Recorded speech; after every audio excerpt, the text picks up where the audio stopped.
All right, and to begin our conversation this morning, which is on special legislative seats for women in Nigeria, let's first of all join Ekene Dule for a background report.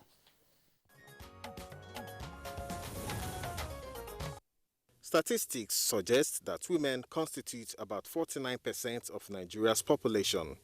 Yet, participation of women in politics has been quite low since the inception of Nigeria's democracy. Over the years, concerted efforts have been made by government and non-governmental organizations to increase the level of participation of women in politics in line with the declaration made at the Fourth World Conference on Women in Beijing, which advocated 30% affirmative action. The extant national gender policy in Nigeria took it a notch higher by recommending 35% affirmative action while seeking more inclusive representation of women with at least 35% of both appointments and elective positions. These efforts have so far yielded little results as women participation in politics is still far from the desired numbers. In the 9th National Assembly, there are only 7 women in the Senate out of 109 senators, while the House of Representatives has only 13 women out of 360 members. A recent bill in the House of Representatives, which proposes creation of additional seats to be filled by only women in the National Assembly, is the latest effort aimed at increasing female representation. This bill, seeking to alter the 1999 Constitution to create additional special seats for women in the federal and state legislative houses, passed second reading at the House of Representatives plenary session on Wednesday, 28 April 2021. The bill proposes the creation of additional 37 Senate seats, specifically for women, 1 from each state of the Federation and the FCT. It also proposes the creation of 2 additional seats from each of the 36 states of the Federation and FCT for the House of Representatives, with additional creation of 1 seat from each senatorial district of the 36 states of the Federation to be contested for solely by a woman. This establishes 3 additional state House of Assembly seats, 1 from each of the senatorial districts in the state. The provision is, however, a temporary special measure which will come up for review after 4 election cycles of 16 years. The bill would create a new narrative on the question of female inclusion in Nigeria's politics. What are the issues behind low participation of women in politics? What does the new bill portend for Nigerian women? These and more are the issues to be x-rayed on this edition of Good Morning Nigeria.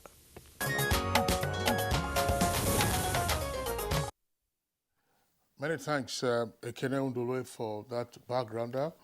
With us in the studios now to discuss this issue, would like to welcome the Honorable Minister of Women Affairs, Her Excellency Dame Pauline Tallen. Pleasure to have you again on Good Morning Nigeria. Thank you. Good morning.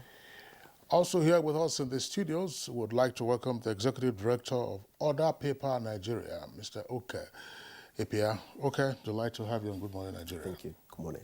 All right. The Programs Director of Yaga Africa, Cynthia Mbamalo, is also here with us in the studios. Cynthia, pleasure to have you this morning. Good morning, Nigeria. Okay. Yeah, ladies and gentlemen, you are indeed welcome to the program. We are actually expecting to have in the program the honorable member who actually proposed this special legislative bill.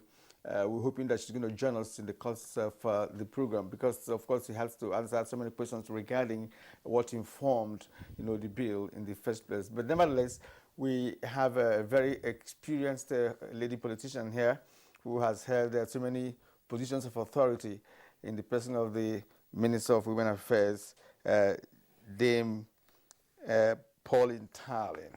Yes.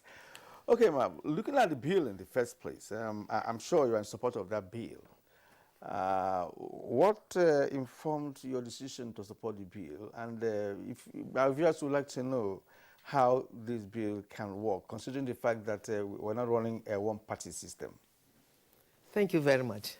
I want to start by saying fully that I fully support this bill, 100%. And I want to commend Honorable Kiruka for proposing that bill, and also to commend the Speaker and all members of the National Assembly for supporting this bill thus far. And I pray that they will pass it up to the final reading. It is clear that there's so much fear and agitation when we talk about quota system, when we complain about increasing the number of women in the National Assembly. Because when you bring up the matter, the members of the National Assembly feel agitated. They feel, who do you want to unseat? And the safest way, the Honorable Member analyzed this by proposing this additional seat. It is not strange. Quota system happens all over the world. Special concessions are given to women. This is not the first time it's happening. Most of the developed countries, particularly in the African sub-region, Rwanda did it, Senegal did it, Kenya, South Africa, most of the African countries. And it is clear that when we have more women in the national assemblies, the better for it for the nation, because better laws will be passed. Women's participation is key to national development, because women are mothers, they know where it pinches the family. And for what the members of the National Assembly have done so far, I want to sincerely commend them. We're praying that this bill will pass final reading in the interest of the nation, because it is a big shame for Nigeria, being the father figure in the African continent. We call ourselves the giant of Africa, and yet we are the least represented at both national and state assemblies. We need to lead by example. We need to show clearly that we are indeed the giant of Africa. So having this bill pass will make a big difference in the development of our dear country, because where we have more women participating, you can see the development that is growing fast in countries where we have more women, or in countries where women are at the helm of leadership. It speaks clearly, and Nigeria should not be an exception. All right, thank you very much, Dame Pauline Talent. We'll come back to you in the course of the conversation. Cynthia Mbamalu of Yaga Africa, from your point of view, is there at this time a crying need for increased participation of women in Nigerian legislature? And if so, what is the rationale for this? Is it just mere participation, or to improve the quality of legislative transactions? Yeah, thank you, and good morning once again. I think it's at the core of democracy itself. So it's not just about mere participation, it's a question of, are we ready to build a democratic, developed society? Because no country can develop if half of its population are not part of the decision-making process. It's like a bird trying to fly with one wing. I don't know how far the bird can go. And that is why we're still struggling in Nigeria. So this proposed bill, what it seeks to do basically is to solve the challenge of low representation of women. The Honorable Minister has said it at the federal and state level. It's worrisome that in Nigeria, in 2021, if you look at the 2019 elections that has brought us to where we are currently, at the State Assembly, out of 991 state constituencies, only 44 are women. In the whole of Northwest, only Kaduna has one woman in the State Assembly, and that is 7 states in the north, meaning that states like Kano with 40 state legislators have no woman. Now, that is just state level. If you come to the national, it's also poor. If you go to appointment, it is poor. So now the focus on the conversation around creating additional seat is one. It became necessary at this point to respond to the need to take legislative action to open up the space to increase women representation at the legislative arm of government. Why is this important? The legislature is the hub of democracy. That is where laws are made. That is where oversight functions are performed. That is where representation of the people is done in its purest form. Now, what we have currently is a National Assembly that even in lawmaking, we do not even see gender-sensitive laws being churned out because we have few voices of women at the national level. So even, for instance, as simple as the response to sexual and gender-based violence, we expect, for instance, the Ministry of Women Affairs or the minister to perform magic. But if we do not have legislative support to back sufficient funding to address issues of sexual and gender-based violence, for instance, then the minister would just be acting and will be fighting a battle that only her is waging the war. So we also need to start thinking that beyond participation, that for the quality of governance, for the quality of leadership, we need women represented in government so that when we talk about development, we're looking at development from a gender-sensitive lens that addresses the needs of men, women, girls, and boys. It is also worrisome that in a country like Nigeria, over almost 49%, 49.something% are women of our population.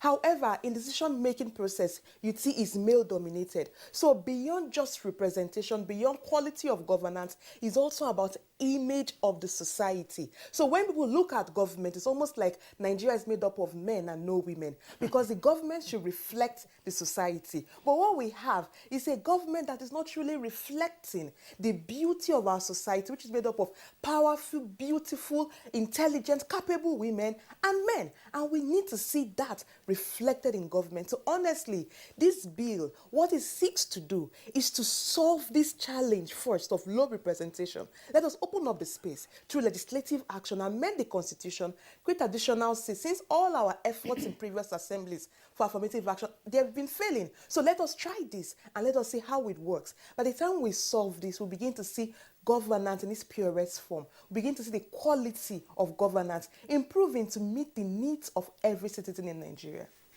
Yes, I like the energy and the passion, with which you you delivered that comment. Of course, remember that we are in Africa.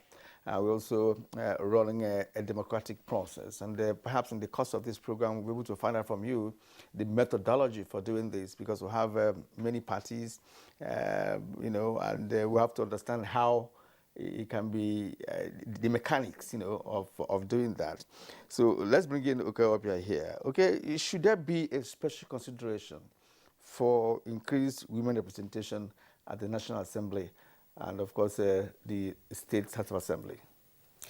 Thank you. I would say yes, but I'm careful to also say that we should bear in mind that this is not the silver bullet to address issues of gender parity in governance. I say this because we run the risk of getting really excited about this bill and all the promises that it holds. I'm beginning to see this as a one or cure or two for all of the issues around gender and governance in this country. I support this bill because for 22 years of the Fourth Republic, we've had only 116 women in the House of Representatives. That's a very poor number, you would agree with me.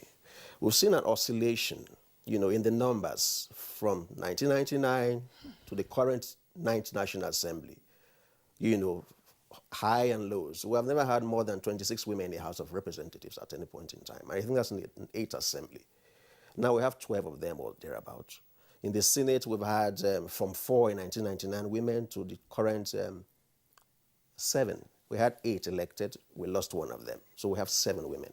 So clearly, there is need to have some kind of instrument to address this disparity. But we must be careful, I insist, because there are issues around why we are where we are. It's not about the law. We have laws. We always say this. We have sufficient laws. Maybe not sufficient, but we have a substantial number of laws and legislation that can address our issues in this country. What's the issue? Really, implementation. Why are judicial workers on strike? Why do we have legislators at the state level, the legislature at the state level without financial autonomy? Is it because that law has not been passed?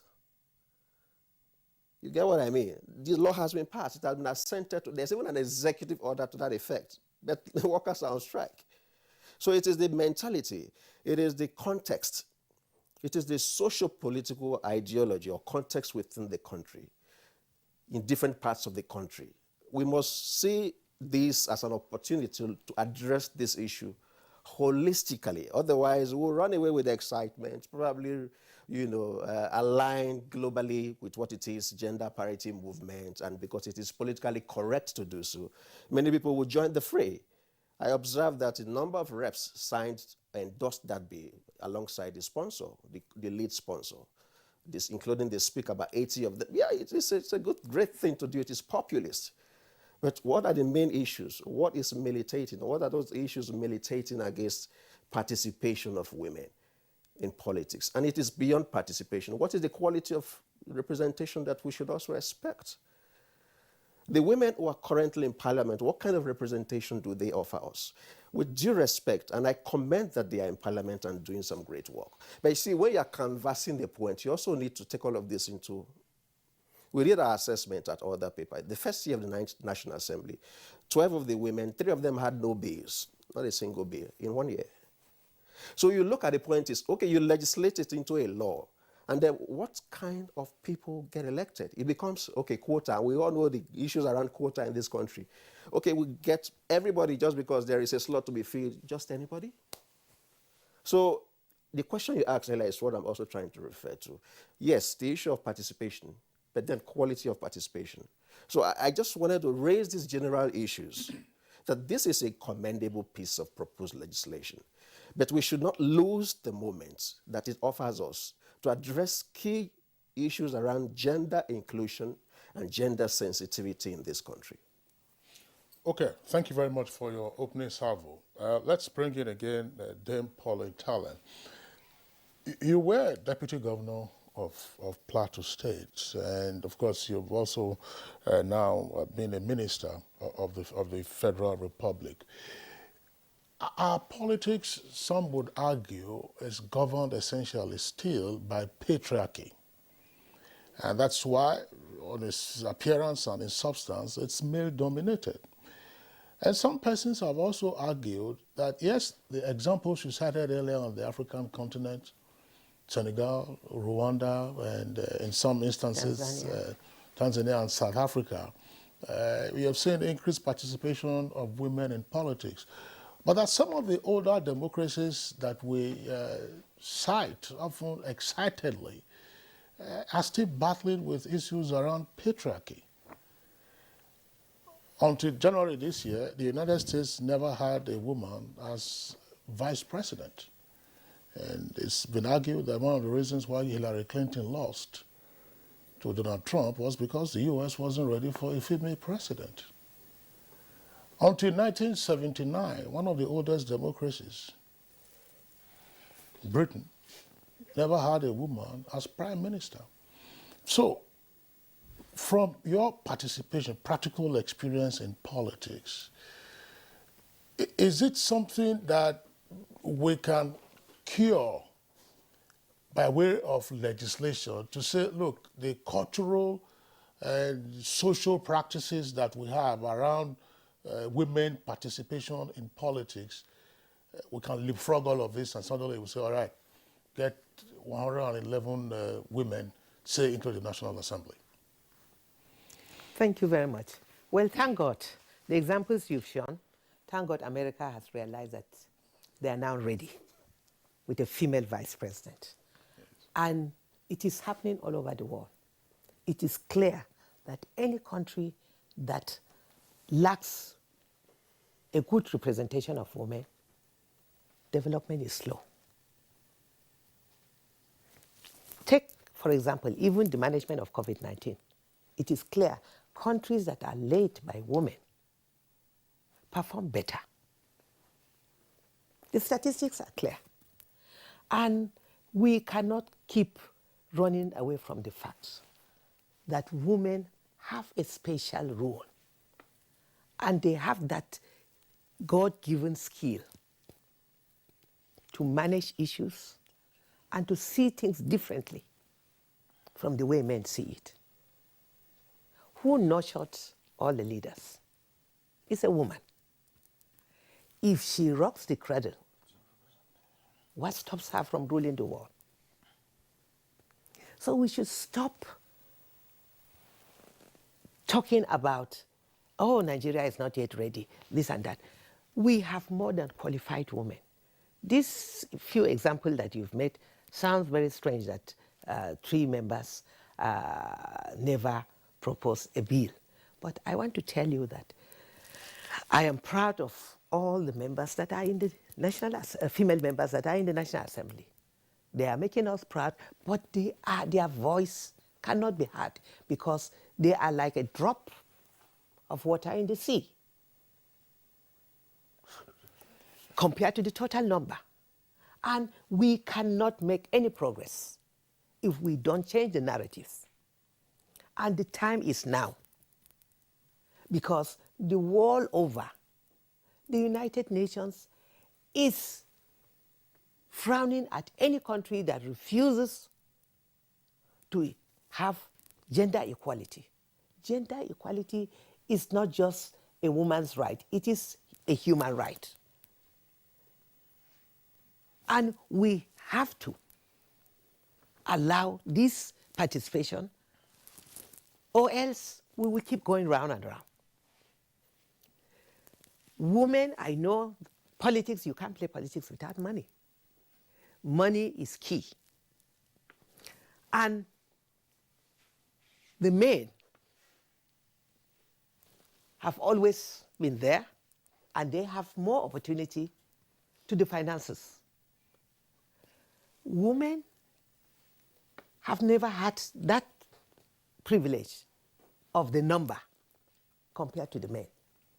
And I want to say it emphatically clear that women have better and key roles to play if we have the number that can compete with the men.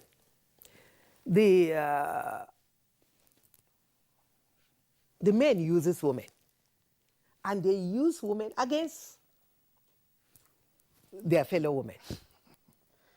Why? Because of poverty. Any woman that allows a man to use her against her fellow woman is simply because education is one, and poverty is another issue.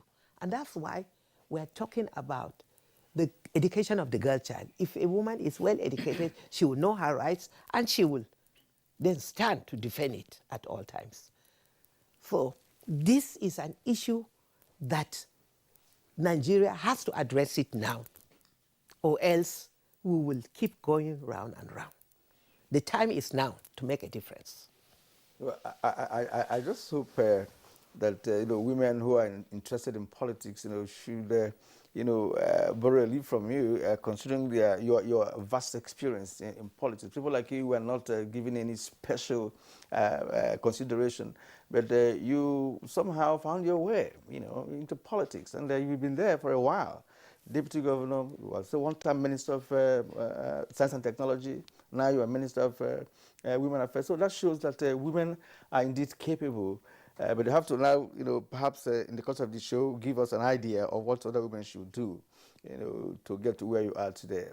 Let's go back to Cynthia once more. Cynthia, talked about quality of representation and participation. We have so many intelligent women in Nigeria, people like you, but I'm not sure you would like to go into politics because of the rigorous nature of politics in Nigeria. But they're speaking so well about women participation.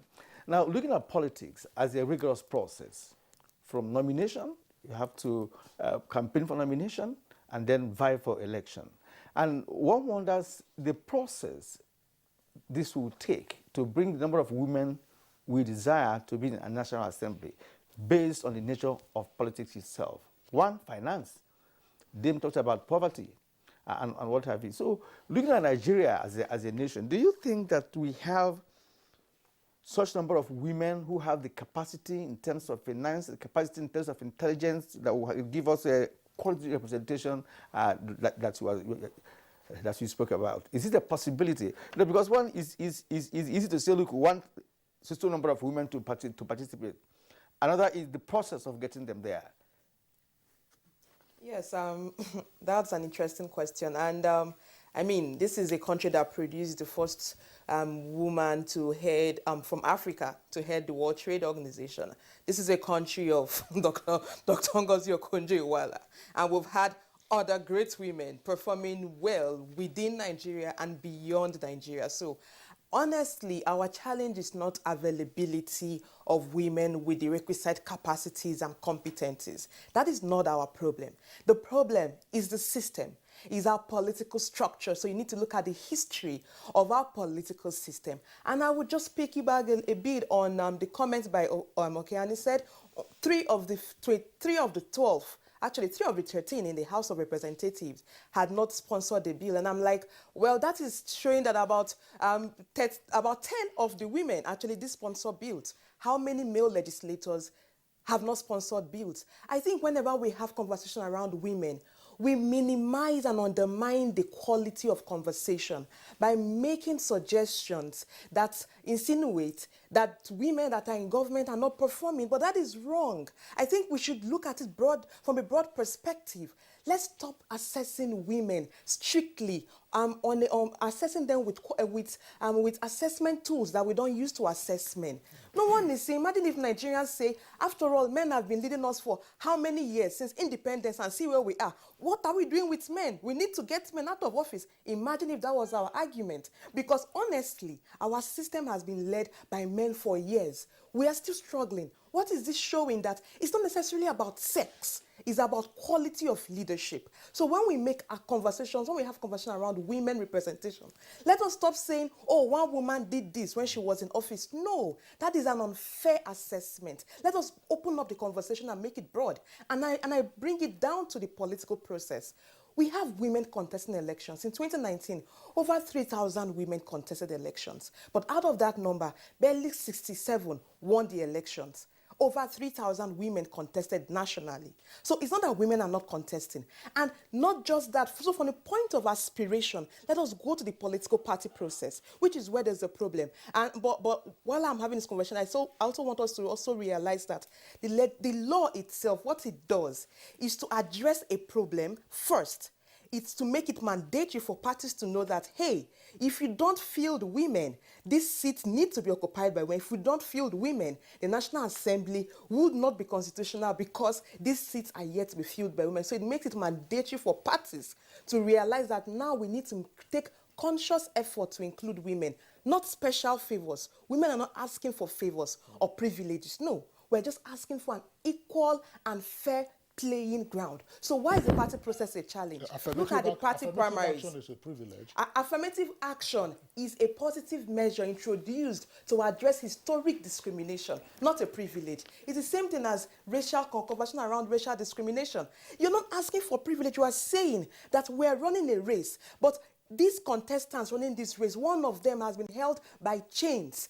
And you expect this contestant running with the fellow contestant that had no chains to perform the same way. We're saying no. Because of these chains this contestant have, can we ensure that this contestant, these chains are removed so that they can both run on equal footing on the track? So what are we saying? That women have had historic discrimination that have excluded us from the process, both traditional beliefs, religious beliefs, and what have you, and our system of patriarchy.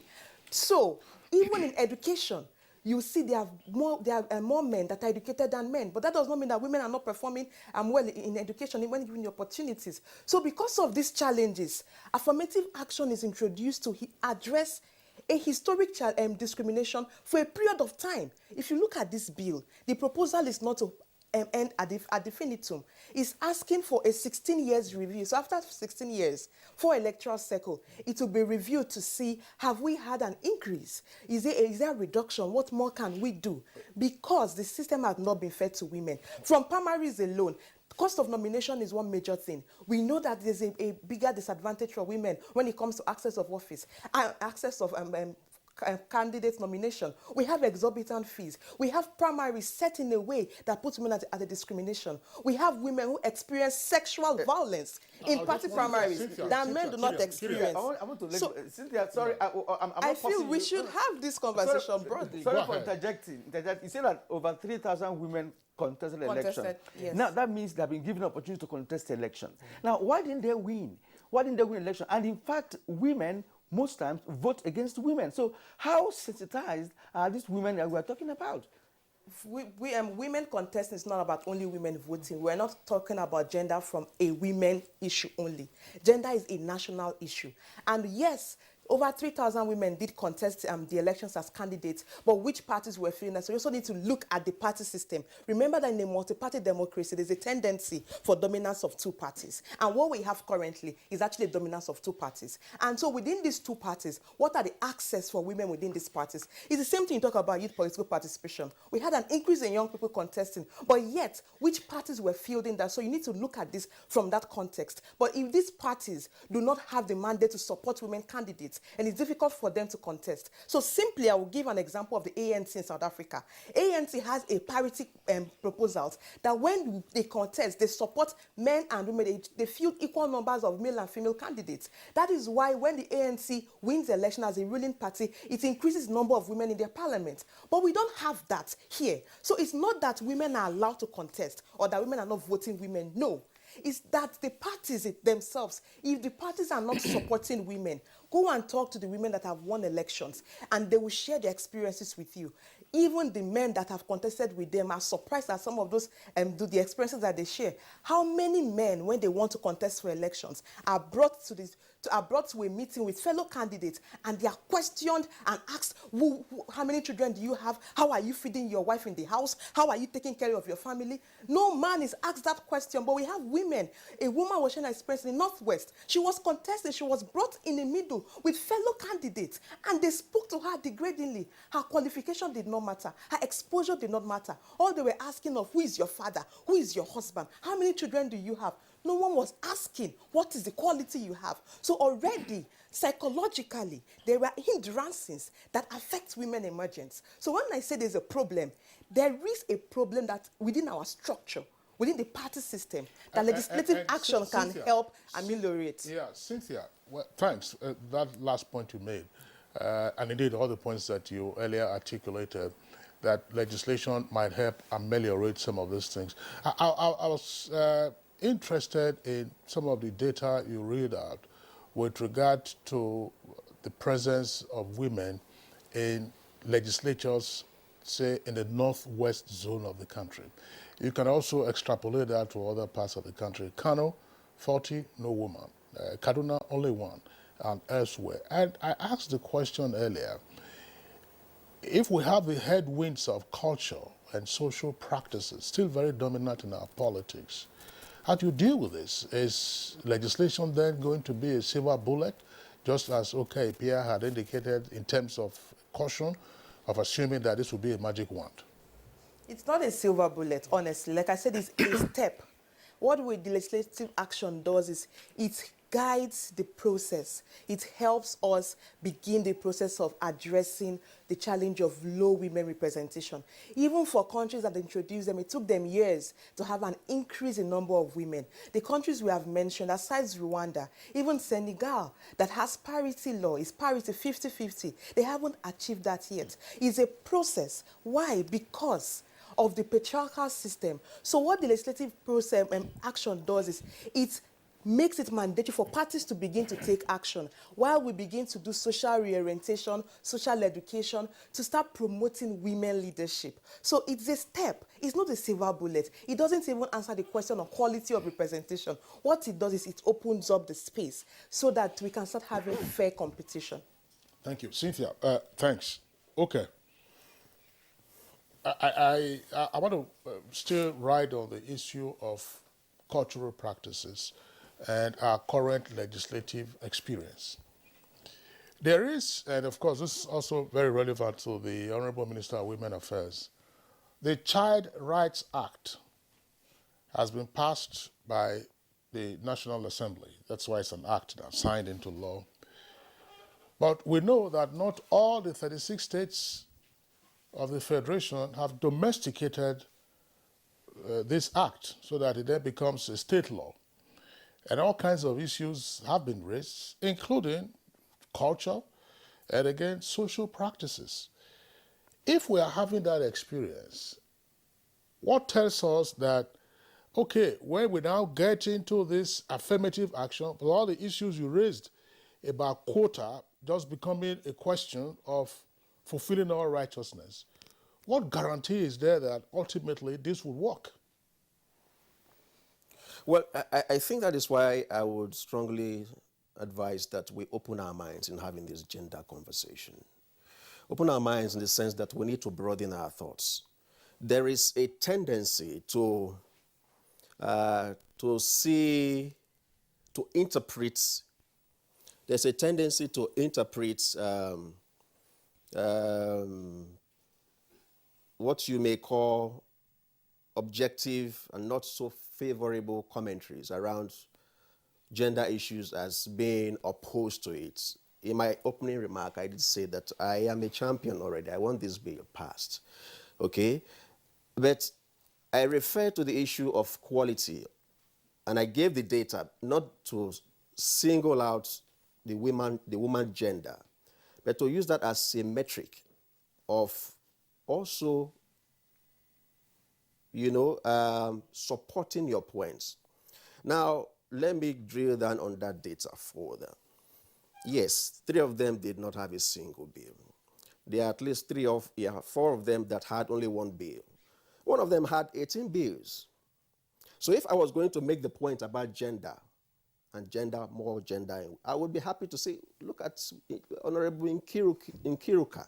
She had 18 bills. These are the kind of quality representation we talk about. That's the point I'm making. It should not be misinterpreted to mean that any suggestion to say to interrogate quality of representation or quality of participation is seen or should be seen as antagonism. That point must be made. And you further highlight the need to the antecedents or the precedents, and you raised the issue of the child rights. I'd earlier raised the issue of the autonomy, financial autonomy for state legislature. And let me add to that the issue of the gender policy, the affirmative action, 35%. It's not about the laws and the policies. It's about our attitude. It's about the context that you keep referring to. You mentioned a couple of them, the social-political context, the cultural context. Why do we not have 35% affirmation in the cabinet of President Muhammadu Buhari? That would be a great example, a great show of support for all of this advocacy if we had that in place. That's what I'm saying. These are some of the things I'm talking about. At the state levels, this could also support the advocacy, right? So we must broaden our thoughts and our minds and see that, look, this is a holistic thing. It is not a silver bullet. Yes, it's an advancement in the cause. And let me say again that it is important that we allow more women into this space. But it's also important that we allow women with capacity, with capabilities, and we also address all of these issues. Why do we have some political parties who have said, look, don't even pay for nomination forms? And then we still don't have women or sufficient number of women coming forward. Why do we have only 10 women sponsored by the PDP in the 2019 elections for seats in the House of Representatives? It's even worse in the APC. They had 7 women throughout the country sponsored for seats in the House of Representatives. So at the political party level, at the cultural level, and just one example, in 22 years of the Fourth Republic, we've had only 1 woman come from Kano State in the House of Representatives. I do not have a name. In Lagos, the numbers are much more. What does that tell you? Context. So these are issues we must not, dismiss whilst we are having these conversations. Because these are all policy issues. They get into the policy mix. And using legislation to cure issues or to solve our problems, practice has shown that it does not always really solve our problems. Like the example you just gave with the Child Rights Act. So while we push for this, let us not lose the moment, I insist, to see how we can address these issues. What are the tendencies? What are the issues that affect women representation and participation in the Northwest, in the Northeast? I will be very happy if we have a motion sponsored by all women, including the speaker, by 80 members, talking about Safe School Initiative and why girls should be allowed to go back to school in the Northeast, in the context of what is going on in the Northeast. That is gender sensitivity. That is gender inclusion. It does not have to be a constitutional amendment. It will be a motion, and it will tell a strong story. And our experience with constitutional amendments here is not something to really be gleeful about. And many of these bills have been passed, and many of them have been assented to. They are quick wins. They are quicker wins we can advert our minds to. I am not trying to derogate or to reduce from the importance of this bill. This bill is fantastic. Kudos to the sponsors, right? And I understand that a wide range of stakeholders, including the Honorable Minister sitting here, has made some advocacy before this bill came to the public domain. I am aware, because that is the terrain I operate in. And I know that there are several other fantastic pieces of legislation that are being proposed, including the one on indigenship for women. There's another one that talks about appointment for women. There should be at least 5 women in the cabinet, and for youth and all of that. There's another one that talks about the state of origin thing. Women who are married, are they allowed to represent the state to where they are now married? There is a constitutional amendment. These are all fantastic. I am aware of all of these legislations. The question here really is the context. Let us deploy sufficient amount of energy and use the excitement of the moment to try and address some of these issues. That's just my point. See, I'm still very much concerned about how these women will emerge in terms of looking at the political mechanics and the structure of the country and the nature of political parties that we have. For instance, Dame, is it possible to say in a party, for instance, you have the APC, right? So APC will say, okay, as far as we are concerned, any woman that's interested in contesting for House of Reps or National or Senate should not pay for her nomination form. Is it possible? Or to reduce the amount of money for women to enable women emerge as those that have been nominated to run for different constituencies. Besides that, what about other political parties?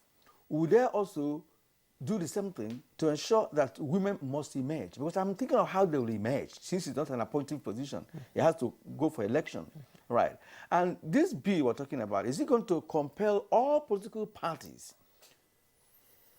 to have a policy specifically for women participation in elections? So I want to see how this will emerge. You have been in politics for a long time, so how will it happen? Thank you very much, Kirian. The starting point is the political parties. And we are working on the party amendment of the Constitution. The party Constitution is undergoing a process of amendment. And that is actually the starting point. Because look at all the political parties. Out of maybe 25 or 30 members of the National Working Committee, we have only one woman as the woman leader. What will one voice? The moment she wants to talk, they will all shout on her. And whatever she brings on the table, they kill it.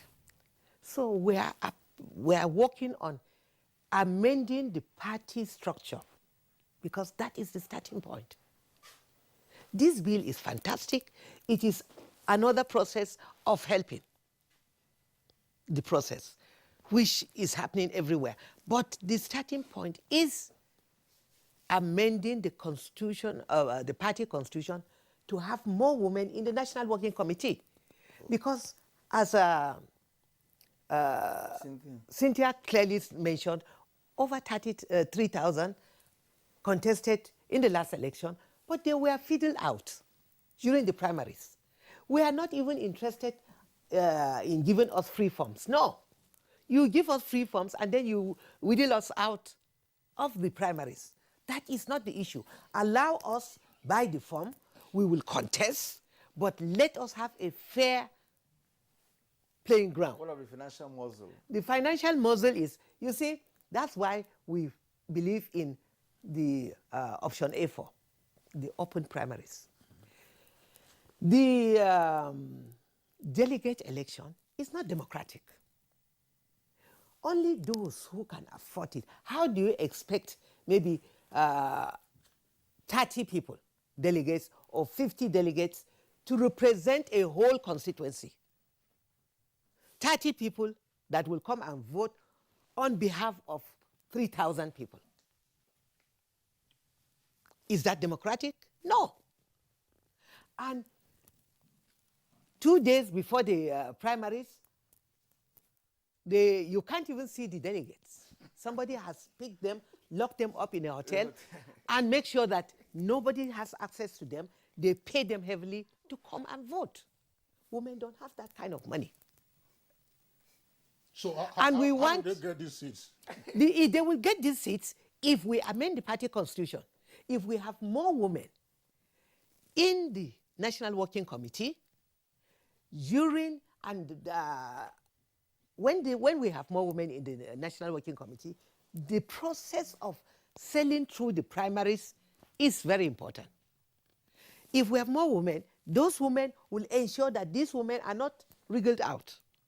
And once a woman sells through the primaries, she becomes the candidate of the party. Automatically, she will make it. But the moment you are wriggled out of the primaries, finish.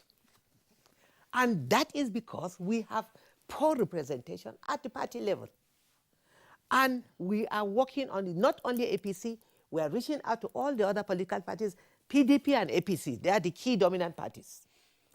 And I believe with all that we are putting in place, there is hope that the party constitution will be amended. And once it is amended, we will be able to get more women sell through this thing. That is one option. The second option is what the bill proposed, where these seats are exclusively for women to contest among themselves. And that happens in all the countries, most of the African countries. Namibia, we have the zebra policy, which is 50-50. And it is from the party level. Once the party structure is amended and the party structure supports gender parity, we will sell through. Should this be enshrined in our constitution? Yes, Proper in the party constitution Not party, and I'm talking both. about the constitution of the nation. Both, because yes. you may not be able to compel all parties, to do this. Because in those countries you talked about, they may not have multiple political parties. They may not have, some of them, in South Africa, for instance, I think about 2 active parties, right? Yes. And the most And the dominant same thing in support is- Nigeria. is- The same thing in Nigeria. Virtually 2 active parties. The remaining parties will fill in and join one of the 2. Yeah, Honorable Minister, Yes. I know that there are 2 issues here, just as Kirian is trying to pursue. 2 issues here. Is the process that we are seeking to achieve, or that the bill seeks to achieve, one that should be reduced into provisions in the 1999 Constitution as already amended, or it is one that should be a directive to political parties so that that then becomes a requirement for qualification to contest an election? That's one key point. I think we will return to that presently. But I just wanted us to also consider the moment and then also the future. Cynthia, I was wondering, now the bill seeks an enlargement of the number of seats in the legislature at a time that the country is complaining about the huge cost of governance. I'm wondering, I mean, you know that one of the major issues that we have faced over the past 2 decades has to do, say, at the National Assembly, just how much it's costing the country to continue to have 360 representatives and 109 senators.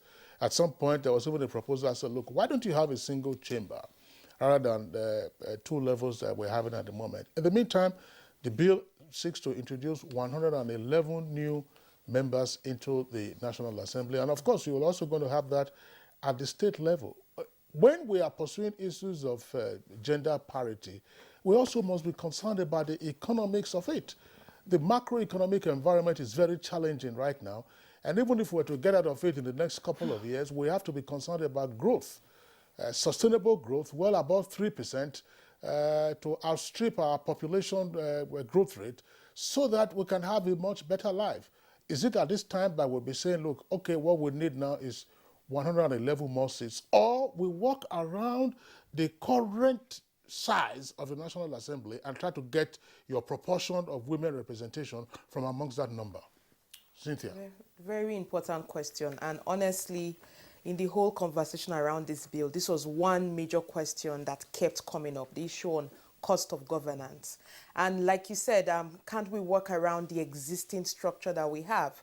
Being a student of history, we've seen that several assemblies, they've been attempts to work around the existing structure, but it has failed. So this is a proposal that for some reason there is more acceptance for it. So you see over 80 members in the House of Representatives, including the Speaker, sponsoring this bill and serving as co-sponsors of this bill. So we've tried different methods, previous assemblies, it has failed. This is getting the level of support that we need. That is one. The thing on cost of governance, I think the major challenge is citizens are frustrated with the quality. If we had better representation, we wouldn't be talking about the numbers in the House of Reps and in Senate. In 1979, we had 450 seats in the House of Representatives and 5 senators from each state, if you look at the 1979 Constitution. And then we had lesser number of states and lesser population. So if you even look at representation itself, as it is, the problem is not necessarily about the cost, it's the quality. Because if we're spending money the way we should spend it and accounting for every fund, and if we had quality representation, we wouldn't be having this conversation. So I think for me, the focus should be on what do we lose if we don't have women in government? And do we want to sacrifice the interest, or do we want to sacrifice the interest of half of the population and because of a challenge that they did not cause? Can we focus on value of value of money vis-a-vis the quality of representation? That way, I think we can then change the conversation, because this is one proposal that has seemed to have gotten the attention of the reps across geopolitical zones in the National Assembly. So maybe we begin this consideration at this point and then focus on demanding for quality representation, focus on accountability, because if we begin to account for funds, if we begin to have quality representation, honestly, Nigerians would not be talking about numbers. They would focus on the value for money and focus on the quality of representation. Yeah, good. Quality of representation. Yeah, but let's not forget. But yeah, we're going to take a short break now. But Cynthia, let's not forget, Kingsley, that sometime in this country we had the Speaker of the House of Reps. We had the Speaker of House of Reps, being a woman. Yeah, And, Patricia, yes, and we know how that ended, right? So in terms of she was ousted by her colleagues.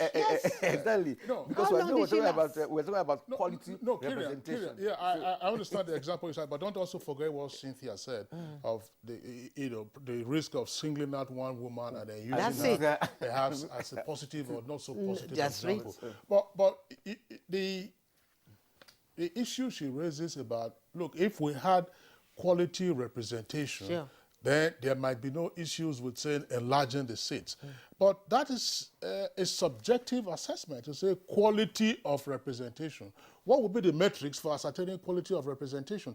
What, therefore, if you were to back up and say our experience in 22 years, this has been the quality of representation. We have had in the National Assembly members, fighting their own political parties. If you recall, Kieran, in some of those years, and legislative work has sometimes been impeded. And so, I mean, the current National Assembly is still battling with the image issue around being the rubber stamp or otherwise. So these are the points that, of course, we'll come back to later on in the course of the conversation. We'll take a short break now.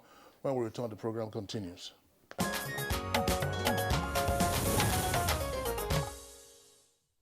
All right, just still watching Good Morning Nigeria on the network service of the NTA. And of course, our topic is a very interesting one, and our guests here are doing justice to that. Okay, let's bring you in again. You've listened to Cynthia and Dame, and I want you to come in from perhaps speak to some of the points that they raised. Kingsley also asked a question that has to do with the issue of the number of representation at the National Assembly. If we're looking for extra 111, and we're talking about, high cost of running government, some other persons could say, look, that even if we're going to have extra 111 representatives at the National Assembly, women, how will they emerge? Are those women going to contest against themselves, or are they going to contest against men as to how they will emerge? I mean, what is the mechanics now? How possible is it if you are asked to be in charge of such a policy that of course will also have to be implemented? My understanding is that the bill proposes that it is exclusive for women. Yes. So you don't even go there if you are a man. So it's not a question of women contesting against men. It's exclusive, to women. And that is the beauty of that. Another beauty I like to also highlight is the fact that it provides for an experimental period of 16 years. If we do this in 16 years, we can review. Is this working? Is it not working? Shut it down, upscale it, options. That's also good. There's a flip side that we're also not looking at, and I'm sorry to raise it, because of the issues around context I keep talking about. Why do we have the Gender Equal Opportunities Bill, the GEO bill, staying in the National Assembly for 8 years running, or thereabouts, going to 8 years? I understand that the bill, as beautiful as it is because the individuals see it as a threat to the issues of patriarchy and all of that, especially up north in the country. So that bill has consistently been rejected because of that. So how this is going to be differently received is my worry. Assuming it is, and this is the red flag I want to raise. Okay, you want this, we give it to you, that's fine. And then, whilst the bill says that women are also not disallowed from contesting for the other seats as currently provided, it could be that, okay, look, maybe you have 110 seats. Can you we'll do everything to keep you away from the rest 469 seats. They can do it. These are the issues I'm talking about. It's deeply ingrained. We can railroad everyone to support this bill and pass it, and even get the president to give assent to the bill. Implementation. We haven't changed. We are all Nigerians, still the same Nigerians, ex-governors, governors who have refused to do some of these things like the child rights. They are in the Senate. They are all in the Senate. They're in the House of Representatives. People who have been this and that, So they could say, look, all right, we'll give it to you, but we would ensure that we keep you to 110 seats. Have we made any gains? We need to broaden our minds in thinking through this bill, and that's the point I keep making. We should not see some of these issues that are raised as opposition to the bill. And that's why I love this platform for this discussion. In case we haven't thought about this, this is a danger waiting to happen. Another potential danger, some might say, is as follows. Kirian has drawn attention to the mechanics for realizing this goal. Now, I've just been thinking that, have we also thought about our electoral system? Our electoral system, okay, and Cynthia, is constituency-based. So, each state of the Federation has 3 senatorial districts. In a number of cases, North, Central, and South. And then in the House of Reps, you have federal constituencies that bunch up a number of local governments to form federal constituency. So you have the elections being contested on these platforms. Now, the proposal says that to realize 111, you will have 37 Senate seats. That's to say, 2 from each of the states of, that's 1 from each of the states of the Federation and the Federal Capital Territory. And then for the House of Reps, you would have 2 additional seats. So I'm just wondering, how are you then going to contest for 1 seat for women if you say, let's say, take your state, or let's each of us look at our state and say there's 1 seat for a woman. Will the woman come from the North, from the Central, or from the South Senatorial District? Or will it also be on the basis of rotation?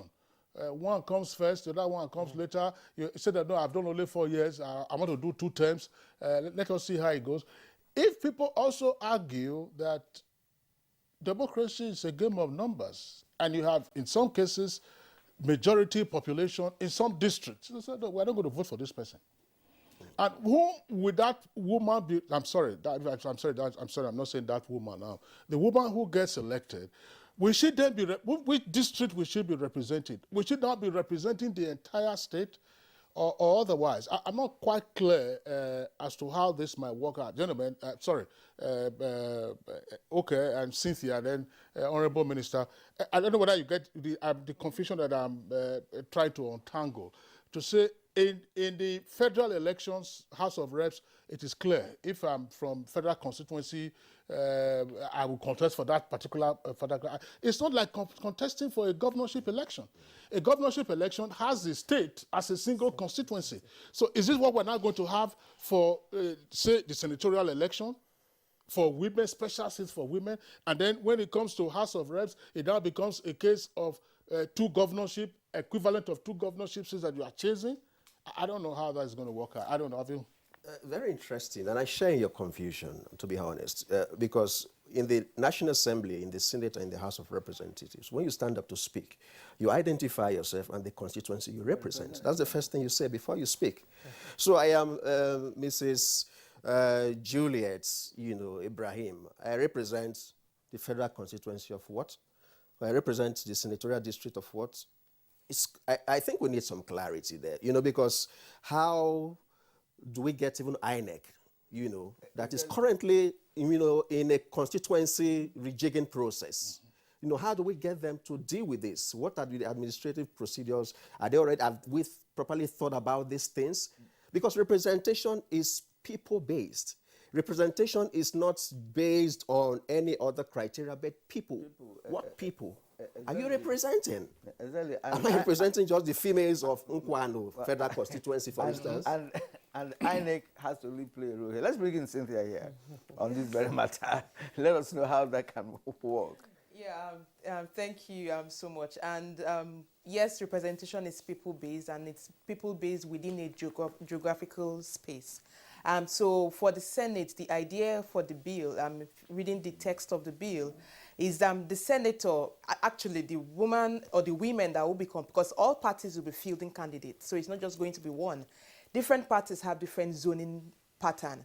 So it also depends on what parties are adopting or what zoning pattern they are adopting within the state. So now for the Senate, the idea is that the women contesting for that seat would be contesting for within the state. So it's even a much more tough elections for them, because they are contesting and campaigning within the state. Now, because it's an additional seat in the Senate, they will be representing the state. So it will be Senator D's representing the good people of Kano State, for instance, because it's people based within the geographical space. These state assemblies, because I'll go through the easier ones. State assemblies, the proposal is 3 for each state assembly, representing this. They will be elected from the senatorial district. So we have 3 senatorial districts in every state. So the state assembly will be having 3 additional seats from each senatorial district. Now, different parties will field women candidates for these seats in each of these 3 senatorial districts to contest to get into the office, to get into the state assemblies for those states. So, for instance, the amendment is also for states like Kano that had 40. Most likely they will have 43. That's an easier one. So that is how the competition will be done. For state assemblies, they are not contesting within a state constituency, but from the 3 senatorial districts. Now, where we may have a lot more technicalities, which the proposed bill has given INEC the power. If you look at the that amendment, is empowering INEC to divide the state into 2. For the House of Representatives, because ordinarily we have every state has federal constituencies, and the constituencies are divided in equal numbers, with one constituency not being, with no constituency moving outside one state. So every constituency within a state. Now INEC, by the proposed amendment, will divide the state into 2, and you have 2. The women, the parties would field candidates, female candidates, for these 2 seats across the state. divided into two. Now, that is left for INEC to do that division. Now, the idea for this, in thinking about it, it has its technicalities. However, if you look at it, where I feel there is a lot more conversation is at the House of Representatives, because that is where INEC needs to step in to divide that. But aside that, these women, the women that would be competing, will be representing their own people from their own state or senatorial district, depending on which of the elections. And they will be speaking at the chambers in these houses as representing the good people of these states that they come from. So different parties will feel, we don't know which party would win. Different parties will do their zoning, depending on which party would win. So in the course of a general election, yes. in the general election, you're going to have like 2 separate ballot papers or something? So, because one will be on the let's say now on the common seats. That's to say anybody can contest, man or woman, common seat. Then the other one will be for special legislative seats, by which parties will be mandated to fill nobody else but women. Yes. Or Yes. you are going to then have a separate election. I don't know. No, the same election. The same election The period. same election. Yes. Parties will field for those candidates. What In fact, it even gives the newer parties opportunities to even have representation, because like we said, there's a dominance of APC and PDP, but we have much more parties. So it even gives other parties opportunity to field candidates, which most times they actually have a lot more women candidates to field. So it's the same election, they just have a different ballot, Senate, so you have that ballot paper, the same election, you vote for the candidates. One other There's a kind issue. of ambiguity in this. Yeah. Because now you have to carry Nigerians along in this. So you are now saying that the She's not the one saying it. Oh, no, from No, the the law. She is an The proposed bill. proposed bill. She's an advocate of the bill.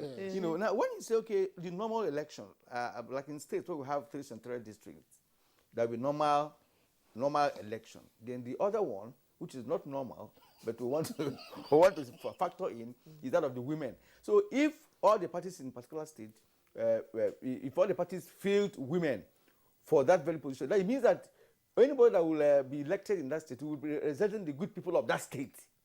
Okay? Sure. Not a constituency. So all this just to provide for women.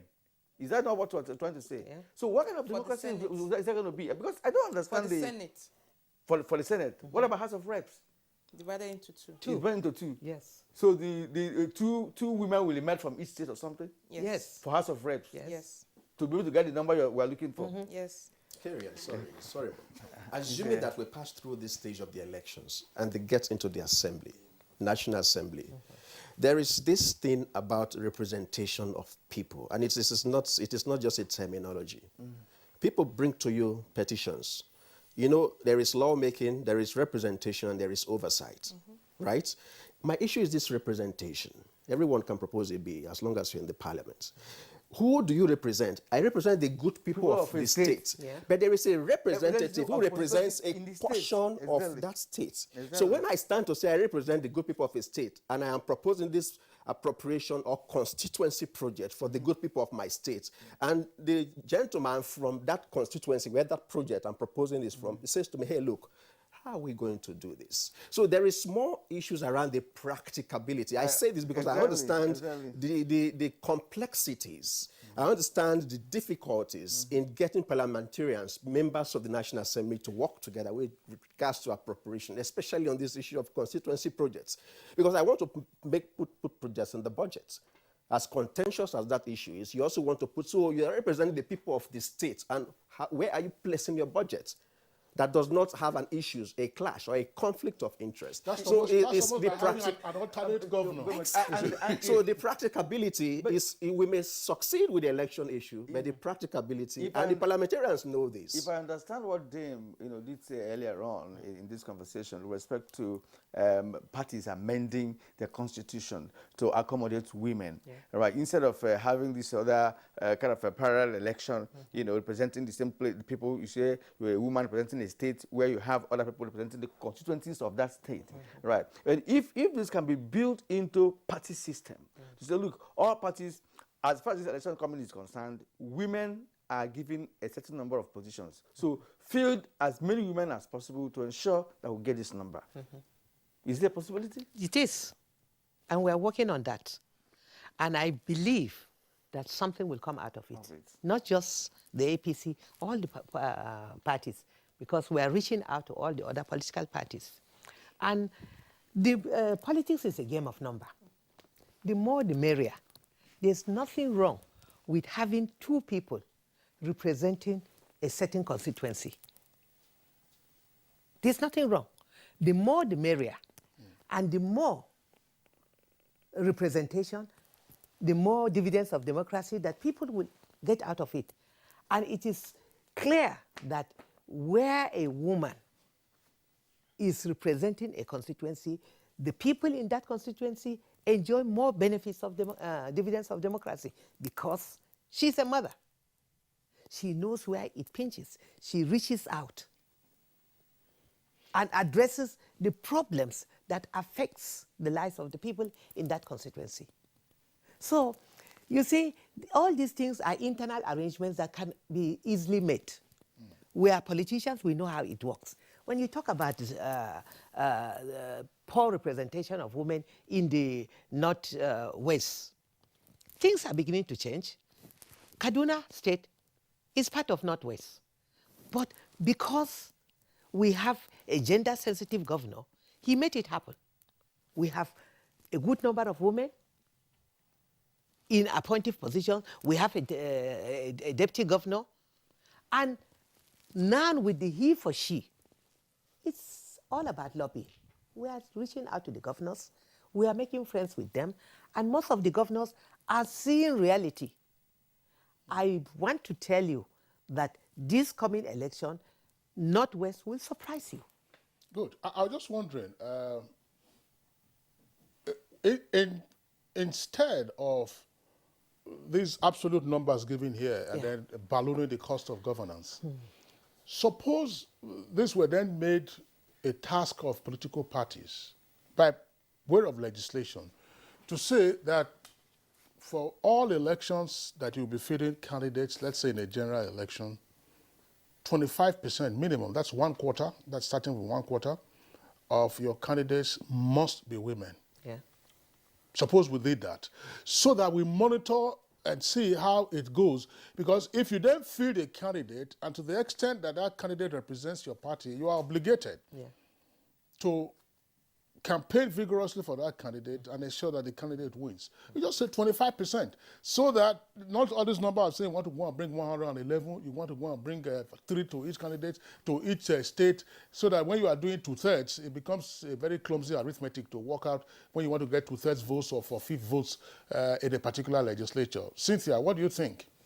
Yes, in fact, that had been initial proposals in previous assemblies, asking for 35% representation. So even... I'm saying 25 now. Yeah, you're saying 25, but our 25 is low. It's 35%. 25%. We're not going lower than that. Yes, so let's just keep it at that. We're even asking for parity, but let's continue. So there's been proposals in previous assemblies, but these have failed. Actually, in the ongoing electoral reform, there was also a proposed amendment to Section 31 of the Electoral Act to mandate parties in their candidate list to have a percentage of women. But the political parties have kicked against that. The lawmakers kicked against that. Why?